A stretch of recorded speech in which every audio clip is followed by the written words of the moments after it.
Welcome back to Beyond Well. I'm Sheila Hamilton, and it is Mental Health Awareness Month. This is a time when we can really dig into what we already know about good mental health hygiene and what we all still have to learn. All this month, we're going to be revisiting some of our more musical episodes. We've been blessed with visits, performances, and insights from artists and guests who have made music an integral part of their mental health journeys. As you know, creative people have a high propensity for mental health challenges, and they also work with their creativity and music and writing to make sure that their mental health stays intact. I hope you enjoy these conversations with incredible artists, and we're so grateful to our partners at Active Recovery TMS. Active Recovery TMS is your choice for TMS in the Pacific Northwest. And with so many locations and neighborhoods, there's no reason that you can't start feeling better today, especially if you're a person who has treatment-resistant depression or treatment-resistant OCD. Active Recovery TMS is something you should definitely check out. Dr. Preetham Raj has also started offering psychotherapy at 2 of his locations, and he is really one of the most incredible, nuanced, skilled, and compassionate doctors that I have ever met. I think you'll love meeting the team at Active Recovery TMS. And now, from the Beyond Well archive, May, Mental Health and Music Month. This show was originally released in October of 2021. It features insight from a person who grew up near pop music royalty and how she continues supporting that legacy and striving for mental health for all of us.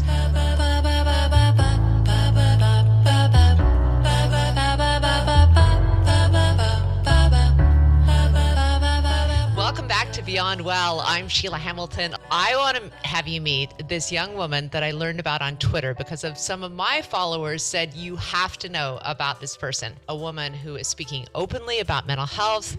She's super savvy in terms of music. She's a producer, a creative director, and get this, she's a senior strategist for Dionne Warwick. The moment I wake up, yeah, she's good, huh? Before I put on my makeup, I say a little prayer for you.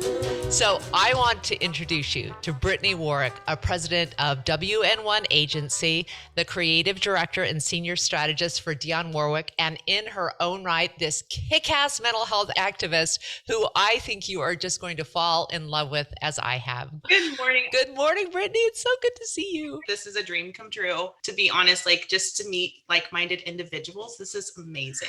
I'll tell you, I started this work probably 13 years ago now. My late husband died by suicide, and I was in the weeds completely by myself for the longest time. At that point, very few people talked openly about mental health struggles. There was a lot of stigma that was still going on out in the community. And I'll tell you how it shifted is young people like you, because you guys are willing to say, we're not going to stand for this anymore. How do you think that happened? What do you think shifted in the conversation? I think it's the way we were brought up generationally. My parents were taught their generation to be seen and not heard, do as I say, not as I do. And their parents were taught a more harsh version of that. And I think that generational trauma kind of trickles down the line.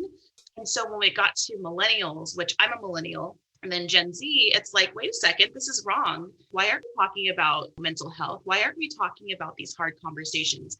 And I learned it's because it makes them uncomfortable to speak about it. Yeah. Well, I am a firm believer that millennials and Gen Z are breaking these generational curses, for lack of a better term, because we want to speak about it. We don't want to raise our children to be seen and not heard. We want to know everything. We want to have a more intimate relationship, a more mental relationship with our kids. A lot of people, I'm doing a lot of work in big companies now, and they're putting it under their diversity, equity, and inclusion package. They're saying that people bring different things to the table if we're asking the whole person to come to work, and we're going to honor their different cultures, their skin color, we're going to honor what their backgrounds are. Their mental health has to be a part of that initiative. And I actually think that is where it's going to really get legs, is when you start seeing it talked about as part of diversity, equity, and inclusion. I don't want to drop the name of the brand. I won't do that. But one of my good friends works for a very notable brand, athletic brand, and they take good care of their employees in terms of mental health. And it is unheard of to let your employees have a week off if they have burnout. My friend was like, oh, I'm taking like the next week and a half off. And I'm like, oh, like what holiday is it? And she's like, oh, no. I just, need to go to therapy and I need to get my mental health up. And I'm like, wow, that needs to be more like the basic standard across the board for all of these Totally. different companies. Your Twitter feed is not only so completely authentic and hilarious, I love it. But you have talked about your personal journey with your mental health in a very open way. You said, I almost didn't make it past 2015. I was in the darkest place I'd ever been. That experience plus my psych education is why I continue to keep this conversation going. We don't have enough help available, and I'll spend the rest of my life trying to change that. First of all, as someone who is very open about my own mental health and has gone through my own struggles, I see you, I feel you. Thank you for saying it. And if you just describe for people what it was that was going on and how you got there, and then how you came to your own care, I'd be super interested to hear that story. My brother passed away in 2012. He had pneumonia, and it was just one of those things where his heart was too weak to withstand the surgery that had to take place in order to do what they needed to do to fix him. Mm-hmm. So, Sheila, my entire life, I've always felt a little bit sad, but I wasn't sure what was going on. And my parents, bless their hearts, they didn't know how to help me because they were taught to be seen and not heard. They didn't know to like look deeper into, what's going on with their kids. They just chalked it up to me being enthusiastic or a drama queen or so to speak, whatever. Yeah. And it wasn't until my brother passed away that I was like, wait a second, like this is not just sadness. It's more than that. And I could feel myself declining. I could feel myself just defeated. I could feel myself not wanting to get out of bed. And these were all new emotions, right? Because I'd always felt just a tiny bit sad, but I was functional. I was able to go and do things. Granted, I did have quite a bit of anxiety throughout life, and that's just like who I am as a person. I live with anxiety. But after my brother passed away, I had to take off work. They were like, wait, you have to work. Like, sorry, your brother died, but you need to work. And I'm like, nope, bye. See you later. So I just left and I didn't work for a little bit. And I spent months in bed. Wow. Months in bed. I was just, when this person leaves that's all you've known. And he was my older brother, right? So I've only known a life where he was there. Oh. And to keep existing without him was just like, this feels wrong. It felt wrong. So I was just getting more sad. And I was the only one. I'm one of 4 kids, counting my brother. And everybody was dealing with it in their own way. And I was not taking it the hardest, but just expressing outwardly how I was feeling. And at one point, I told my mom, I was like, hey, I don't want to be here anymore. I don't think that this is for me. I don't think this is where it's at. And my mom was like, oh my gosh, like we need to get you help now.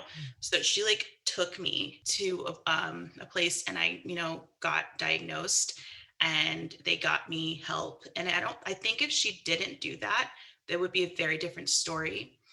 I'm so open about that because I think a lot of people are ashamed to talk about it because it's such a deeply personal journey. But a lot of people actually go through things like that. They don't know that other people are experiencing the same thing. And I think that there's strength in numbers. And I think that my brother wants me to talk about it. It's one of those things where he's like, you are a healer and don't hold back on your healing. Who cares about what people think about it? Like if you're talking about this 100 times a day, you never know who you're going to reach. That's right. Yeah. So I started doing like Twitter started putting out those things called spaces. It's those like Clubhouse, like the yeah. They call social audio rooms. That's my profession. What are they called? Anyway, so I started holding mental health spaces. And this is what helped me during my mental health journey, which was like, those apps and stuff like that are approved through the association. And I was like, I'll pay for a year, just hop in. You know what I mean? Wow. So amazing. I got people to hop in and we talked about things and I would, gift out sort of like the mental health fairy godmother where I'm like, this helped me. Let me gift you with this. Circle back and let me know how you like it. And so that's something that I'm always doing because I think that first of all, we're in a pandemic. Who has money to pay for this extra app? Who has money for therapy? Which is another thing that I've been trying to do is go around and pay for people's therapy sessions. Yeah. if you need the help. Yeah, it's one of the main reasons I was really hoping to talk to you today, because I think that beyond stigma, once we crush stigma forever, and it's going to be like a bad memory when people couldn't talk about mental health issues, that there is the problem of access and parity. And I want to just get a little bit of background so that I can give you and your friends and everybody of this age ways to get involved, ways to keep fighting, ways to demand the care you deserve. So, first of all, did you attempt to go through an insurance, or are you working like without insurance right now? Insurance. And did you find that your insurance was not paying what at the parity level that they should have? Yes. All right, here I am going to deputize you and every single one of your followers. Okay. The Mental Health Parity and Addiction Equity Act, which was passed by Patrick Kennedy, it ensures that all health insurance carriers have to achieve complete parity between mental health and set like medical and surgical benefits. Okay. So that means that if they provide medical and surgical benefits, then they also have to require similar financial requirements for you to be able to get mental health benefits. This means that should apply to at least 6 to 12 therapy sessions that are covered free. And right now there's an amazing, amazing place that is so great, because what it's doing is allowing people who have been denied to actually get on this site. It's called don'tbedenied.org, and it talks about all your rights to mental health and addiction treatment, how you file a claim with your insurance company. And I will tell you, Brittany, 9 times out of 10, if you file the claim, they end up covering it and reimbursing you the costs for your care. I have to share that. Yes. That's amazing. I'm calling around, or I'm trickling down my mailing list. I put out like a bat signal, and I was like, hey, if you need help, all you have to do is enter your email address. You don't have to give me an explanation. If you need help, that's all I need to know. And it filled my inbox, and I started working through it, and I started calling. And, some of these people would leave notes like, hey, like I was diagnosed. They told me what I needed. They told me the prescription that I needed, and then I couldn't pay for it. So I'm just suffering. It's like this barrier where it's like, I know what I need, but I can't get it because the government won't let me get to it. All right. A second tip in terms of prescription assistance, there are so many places that you can go. First of all, there's a place called Needy Meds that helps people of all age with or without insurance to get assistance. They'll send you to a low-cost clinic that can actually give you free meds if you need them. There is, of course, RX Assist and RX Hope if you want to bring down the cost. But what I think is most important is to, for instance, talk to me about the brand name of the drug you're taking, and I will give you the patient assistance number of that drug company, and they often will provide free to low cost prescriptions for people because they have a government mandate to do this, to help people get the drugs that are going to help them. I am so tired of people suffering in silence over this issue. It astounds me. It astounds me that this information isn't given to every patient who walks into a therapist's office. Here's how you get what you deserve. It all comes down to money. Oh, I know. I know. And these companies have just grown to not care. Yeah. And that's so sad. But also, Brittany, I think they're depending upon the lethargy and defeated nature of people who are suffering from mental illness to not get on the phone and fight for themselves. I wish that I had 9 hours a day just to be like a mental health navigator and do all this work for people. But it does take the belief, A, that you're worthy of this care, C, that you're deserving of it being paid for because you're human and you're already paying into an insurance company, and because there's laws now protecting you from this kind of thing. And so I'm going to send you all this information. Honestly, I hope that there's a revolution around this to the point where insurers are like, oh, we're running scared. Our profits are not going to be billions of dollars next year. There's a way to fight for this. There's a way to get through, and there's a way to remedy, like fix the issue. And I just feel deep in my soul that I'm called to have a part in that. Yes. Even though my career is very, very heavily based in entertainment, there's just a part of me that's, I need to fight this. Yeah, it's interesting that so many entertainers, just because of that wide bandwidth and that creative ability, also suffer from anxiety and depression. So you have a kind of a captive audience there of people who self identify as struggling from time to time. It's interesting to me because it's so clear how sensitive and intelligent and really bright you are. And honestly, those are the people I see most of the time who struggle. It's strange. There's almost like there's this gift on the margins of that type of experience that you honestly do see things differently and more creatively and brighter. And your brain also allows you to swing to the other side of that experience. And Yeah. so if you can just manage the highs and lows and stay somewhere where you've got equilibrium, it feels like that's a good thing for you moving forward, you know? Yeah, I totally agree. And creatives feel things so deeply, and that's why, Yeah. and it shows up in their art. And when you feel things so deeply, there are consequences of that. And mental health is it's not funny. I don't know why I'm laughing. It's one of those consequences. I don't think I'm laughing because I'm like, it's me. I'm talking about myself. But it's one of those things, it's like we feel so deeply because I guess our brains are wired to do so. Yeah. Yeah. So in our art, but at the same time, it's like we need more outlets for those feelings. Even in watching the way that you sort of reframed your aunt's career to say, you are still relevant. People need to hear your voice. People need to continue to learn about you. Other people might not have seen that possibility. And Yeah. that was once again due to your particular brain working in a different and kind of magical way. When I'm talking with people, I'm always like, yes, we can absolutely honor the depressive syndrome and the times that are difficult, but we can't ignore how much beauty and wonder there is on the other expanse of that brain. So, do you mind me talking to you just a little bit about how you decided to do this with your aunt, what it's meant for other of your clients who have seen the success that you've had in growing a social brand for a person who was kind of unlikely to be the queen of Twitter, and what it's meant for her personally to be able to interact with so many young people who are finding her music? She's having so much fun. She sends me stuff all the time, and she's like, "Have you seen this tweet?" And I'm like, "Ma'am, ma'am." It's so funny. It's so cute. And I think it's for me, it's more of like, I want her to have her flowers while she's still here. And, she is a legendary recording artist, has, the longevity in her own right. Like, she doesn't need me, but it's one of those things where I'm like, I want other generations to know you. And we've had a unique opportunity during the pandemic because I was, well, we can look at this as a blessing because it does suck that we're in a pandemic. She had a residency in Vegas and it just was like, bye. So it's like, let's play around with some stuff. I'm like, let's reshape what it looks like for others to view you that might not have had the chance to know you. And this is your current demographic. This is where I want you to go. And this was like way at the beginning of the pandemic. Here's a phone. Do what you do. Because she is in her own right, just so funny on her own time.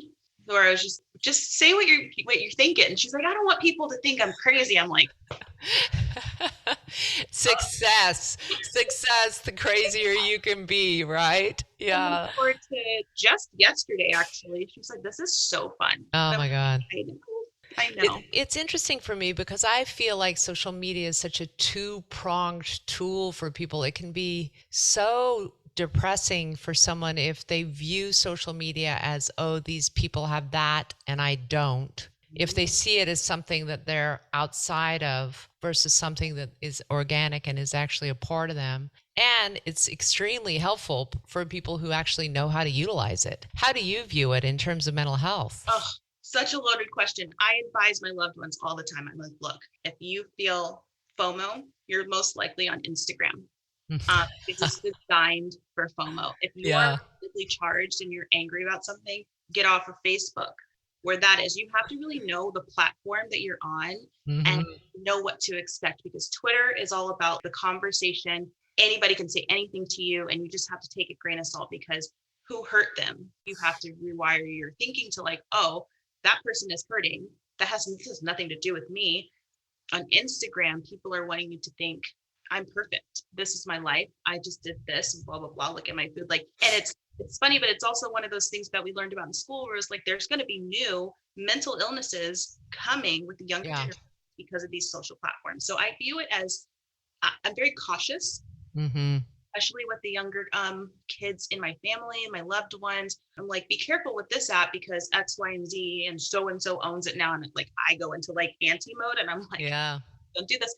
But you got to be careful. Really have an ethical way of approaching these platforms and approach it with grace and kindness, because you never know what somebody is going through. And just because they're portraying something online, it doesn't mean that that's their reality. Yeah. And a lot of people forget that. I just recently lost my mom to COVID. And then the day after, they found my nephew dead in San Diego from an overdose. And we kept him in and out of recovery for, almost 9 years. But it was almost as if at that point where day to day, the stress of the pandemic, the stress of gig work, the stress of being your own boss, the stress of, and then I'm managing all these different platforms of social media. It was like I actually felt the oversaturation in my brain. I felt my inability to sleep at night because I'm like going through TikTok songs and I was just like, oh, Control Alt Delete. That's an old fashioned way of how we used to shut down our computers. Yeah. I just shut it down. I shut down everything for 2 weeks. I didn't even take phone calls. I didn't even answer texts because I actually realized I needed to just totally reset my brain. And so I did a whole mindfulness thing where I was just like, the feel of my dog's nose on my face in the morning, that breeze coming in from the left window, oh my God, and started cooking again and being really slow and deliberate with my time. And honestly, Brittany, it was so weird because I felt my brain begin to kind of click back on in a much more healthy and grateful way. And I was thinking, like, would a young person who's had a phone in their hand since they were 2 years old be able to do this? Because it is wired as an extension. You've never not been with it. It is hard. A lot of my peers, we hold each other accountable for managing burnout, which is what I feel that in a sense you were describing, because on one hand, we have to be fully online, making sure that our clients are good, executing campaigns, fully online, Monday to Friday, right? Right. And then during the weekend, some of us do this thing where we disconnect on Sunday and we just don't touch our phone. And I always text my friends, I'm like, hey, you are dark this week. Good to see you not online. Like, what you doing? Like, are you okay? Because it's hard. You're right. It's hard, growing up with the computer and the internet and growing up with the start of AOL and like all of these things. I've never known a life where there wasn't the internet. When there wasn't internet, you were a fetus. So you really don't know. It is very hard. What you did is hard. I was shocked. I realize, and I've done that thing before where I see how many times I check my phone and it's like 140. I've habituated my body and my brain to want that dopamine push from it. Ridiculous. So it was very hard. I felt like I was quitting my own drug that couple of weeks. God, it's so important to give your brain a rest just to be. We sort of forget about how important that part is for our mental health. Right now, it's like the busiest time of year for me because of the holidays and everybody's putting out holiday campaigns and X, Y, and Z. And so I'm extremely online helping out my clients. Just yesterday before I went to bed, my brain does this thing where it's like, we can't do this anymore. We can't. We just simply cannot. I feel you. Sometimes I'll delete the apps off of my phone. Yeah. I'll have to go dark for maybe a week and tell my clients, hey, sorry. In like a different light, I still have clinical depression. I still have anxiety. I still have these things that I'm dealing with every single day and coping with every single day, and working on the computer and on my phone. It doesn't help. And I have to know when to stop. I loved this other tweet because some of your tips that you put out for your followers are just exactly in line with the things I like to talk about.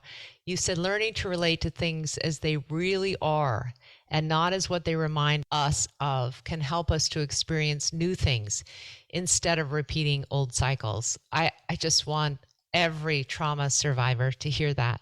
Once again, back to that thing of learning to actually exist in this moment. Right now, it's just you and me. We're doing something brand new here. It's not about the past. It's not about the future. It's right in this moment. And, that is like the tenets of Zen Buddhism. And I'm curious, have you ever related to the fact that when you're doing your self-care, a lot of it comes back to that mindfulness approach around how to live your life? I meditate all the time.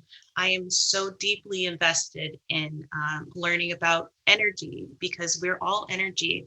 I feel that there is a humanistic approach to life, but then there's also the reason why we're here. And I think it's all behind a wall of ego, living our lives the way that our souls are supposed to live them, right?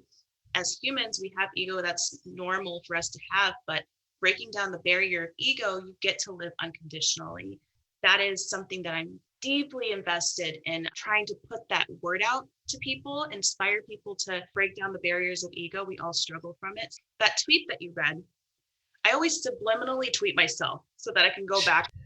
You're right, Brittany, that's right. But for me, it's hard to meet new people because I get in my head and I'm like, oh my gosh, they hate me. That's just my initial thought. Yeah. They hate me. Anxiety is a liar. It's because I've had negative experiences with people in the past who didn't align. I'm like, oh, that person reminds me of that person. And because of that, they're not going to like me. But if I get out of my head and I'm like, okay, this is a brand new person and I get to know and experience a new human being and learn about what they love and their love language and all this stuff, it's helpful because you experience a whole new world. Without all of the assumptions that we make about one another and what is going to come because of who we think we're encountering. I have been curious because I did a lot of work this past year with a lot of companies who were like, how do we deal with the racial trauma that's in our workplace and the people coming back to work that are still very much feeling unsafe?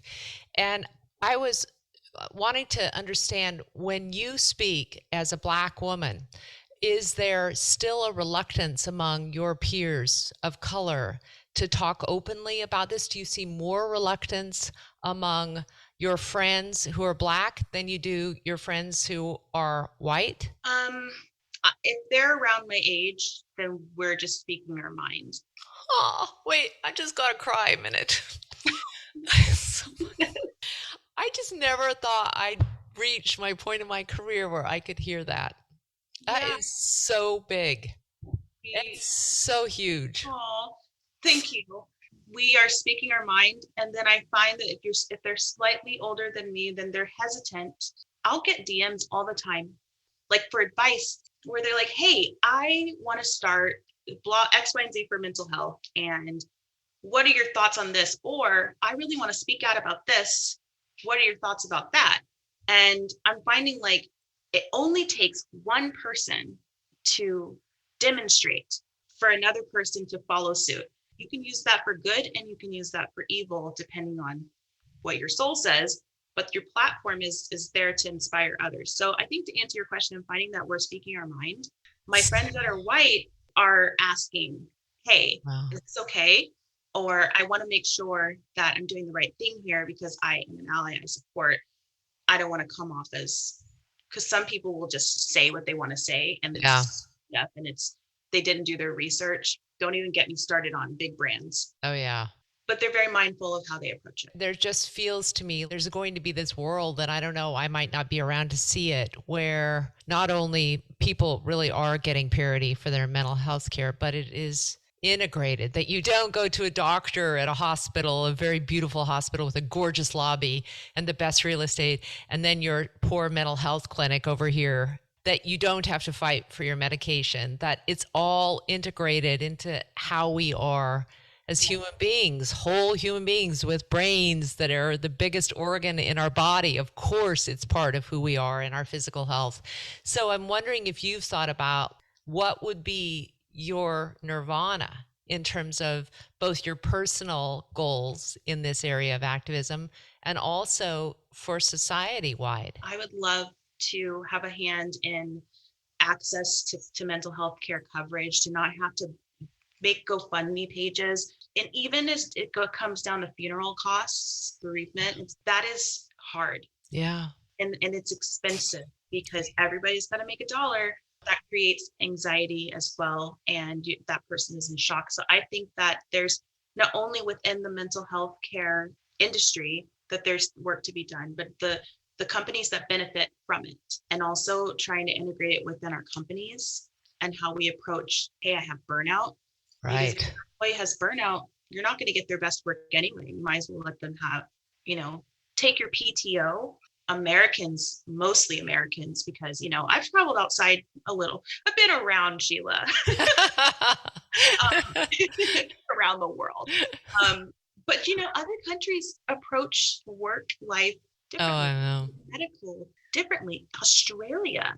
Have you been? You've Yeah. been to Australia, Oh, yeah. Yeah. they approach their medical is. I mean, the only place where it's churn and burn our employees is in the United States. It really is. And, I have just kind of been astounded, to tell you the truth, that CEOs haven't seen, as part of the Great Resignation, millennials who are now trapped between older parents and young kids, and saying, we cannot do this in the way that you've asked us to do it in the past. Yeah. And they're like, no, we're off to places that are going to give us more flexibility, to honor our mental health, to honor our creativity and what we need as human beings. I am for it. I'm here for it. And you know what? I don't want to get political, but when you say things like that, it reminds me of like AOC, where she's just speaking her mind. Yeah. The way she speaks her mind, it angers older people, because I feel it's because they didn't have the courage to say those things when they were hurting. We're breaking those generational curses in every pipeline. God, I've loved talking to you. I could just talk to you like every week. Maybe you can be my standing co-host. We'll have Brittany's hour. That'd be so amazing. You're just incredible, Brittany. And I've so loved hearing about your journey. And I have to tell you, living well in recovery is the best example of why people should start attending to their mental health. Because I look at you and you're just like so vibrant and smart, and you have so much to offer the world. Like this old stereotype of people with mental illness with the hand on the forehead is just so wrong. And you are like the poster child, woman, gorgeous phenom of what it looks like to struggle with and live well with a mental illness. I just love you coming forward, and I've absolutely adored talking with you. Thank you so much. Thank you, Sheila. I really appreciate it. It's been good. And that was the show. Thanks for your support of Beyond Well. If you like what you hear, please give us a review on Apple Podcasts and spread the word to your friends. If you want to reach me individually, you can always reach out at Sheila@Beyond Well Media. I hope you make it a great day. Fora Health is a nonprofit alcohol and drug treatment center in Portland, Oregon that has been helping youth, adults, and families for nearly 50 years. They offer compassionate, comprehensive, and affordable care for everyone, regardless of background, orientation, or ability to pay. Fora recently opened a new state-of-the-art campus in Portland's Southeast Gateway District, and the entire campus is healing and supportive. You can find out more about their full array of evidence-based therapies for drug and alcohol treatment at www.forahealth.org. If you or a loved one needs support, there are many options and personalized approaches to care. Reach out to Fora Health at 503-535-1151 or see the show notes for more details.